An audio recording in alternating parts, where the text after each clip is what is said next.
এই যে আল্লামা দেলাওয়ার হোসেন সাঈদীর নামের আগে আপনি শহীদ লিখেছেন, এটা খেলা করার জন্য না। কারণ অনেকেই বলছে উনি মারা গেছে। কে বলেছে মারা গেছে? ওনাকে মেরে ফেলা হয়েছে। উনি আমার পাশের ছেলে ছিল, উনি 1 নম্বরে, আমি 4 নম্বরে। হুজুর সাথে একদিন দেখা হয়েছিল 10 মিনিটের জন্য।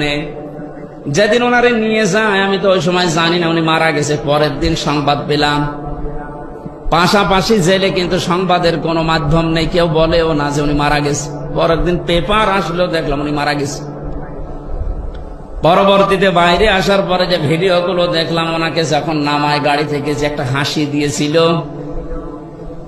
এই হাসি দেখেই বোঝা যাচ্ছে যে ওনাকে অবশ্যই মেরে ফেলা হয়েছে। এই সত্যটা প্রকাশ করার জন্য যে ডাক্তার দায়িত্বে ছিল কোলাঙ্গার, এই মোস্তফা জামানকে একটু নিয়ে আসেন তো দেখি। এমনি সব বেরিয়ে যাবে। এই জন্য উনি মারা গেছে কথা জীবনও বলবেন না, ওনাকে মেরে ফেলা হয়েছে। ওই জেলের যখন দায়িত্বে ছিল জেলার সুপার, তারা এখন সব সত্য কথা বলে ফেলছে, কারণ ভয় এখন আর নেই। জালেম সব বিদায় নিয়েছে, এখন সব সত্য বেরিয়ে যাচ্ছে। ওরা বলছে ওনারা আমাকে যেদিন নিয়ে যাবে সেদিন বলেছিল একটু সই করেন, আপনাকে আমরা মুক্ত করে দেব নির্বাহী আদেশে।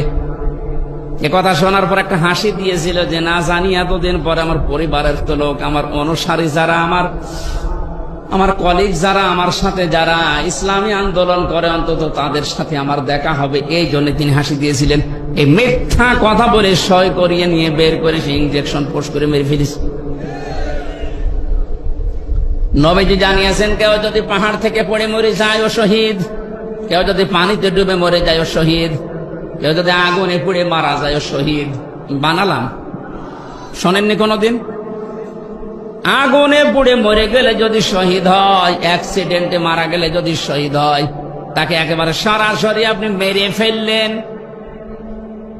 সব বের হবে ইনশাল্লাহ। এই জন্য শহীদ এই শব্দটা যার তার নামের আগে লাগাবেন না। কোন জালেমের আগে এই শব্দ লাগানো জায়েজ নেই, কারণ শহীদ এটা আমার আল্লাহর বন্ধু। কিয়ামতের দিন যে 4 প্রকার মানুষের সাথে থাকার জন্য আহ্বান জানানো হয় আল্লাহর কাছে, তার ভেতরে শহীদ 3 নম্বরে।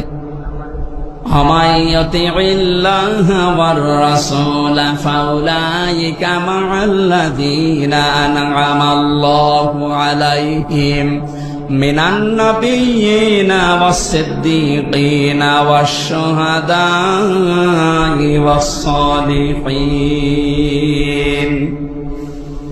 আল্লাহ রাব্বুল আলামিন এই জন্য সকল মানুষের মুখের উপরে নোটিশ দিয়েছেন, এই কথা কখনো বলবি না যে সাঈদ মারা গেছে, না সে শহীদ হয়েছে। আবু সাঈদ মারা গেছে কথা কখনো বলবে না, কারণ সে জালেমের জুলুমের সামনে জীবন দিয়েছে। এতটুকু আল্লাহ শেষ করেননি। মানুষ যেহেতু মুখ দিয়ে বলতে পারে, এই জন্য মুখের উপরে নোটিশ দেওয়ার পরে আল্লাহ অন্তরের উপরে নোটিশ দিয়েছে। কারণ মানুষ ধারণা করে কি দিয়ে? কথা বলেন না কেন? অলা তাহসাবান্নাল্লাযীনা কুতিলু ফী সাবিলিল্লাহি আমওয়াতা বাল আহয়াউন ইনদা রাব্বিহিম ইরযাকুন। এটা সূরা আলে ইমরানের 159 নম্বর 69 নম্বর আয়াতে আছে। 4 নম্বর পারার 11 নম্বর পৃষ্ঠা 8 নম্বর লাইনে আছে। তাফসীরে ফি জিলালিল কোরআনে পাবেন। আল্লাহ পাক বলেন, ধারণাও করবি না যারা আমি আল্লাহর জন্য জীবন দিয়েছে, এই ধারণা করবি না যে ও মারা গেছে। মুখ দিয়ে বলা নিষেধ, ধারণা করাও। এক কথা বলেন না কেন?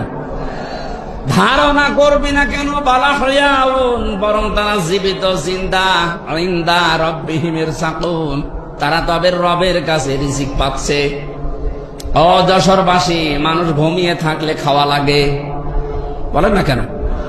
জীবিত থাকলে খাওয়া লাগে, জেগে থাকলে খাবার খেলে মানুষের রক্ত, গোশত, চর্বি, চামড়া এগুলো তৈরি হয়। সুতরাং বাস্তবতা এইটাই, যেহেতু ওনারা জীবন দিয়ে শহীদ হয়েছে, এজন্য মারা যায়নি, ওনারা এখনো জীবিত, আল্লাহর কাছে খাবার পাচ্ছে, তাও জান্নাতি খাবার। খাবার খেলে মানুষের শরীরে রক্ত তৈরি হয়, এর বাস্তব প্রমাণ আমির হামজা।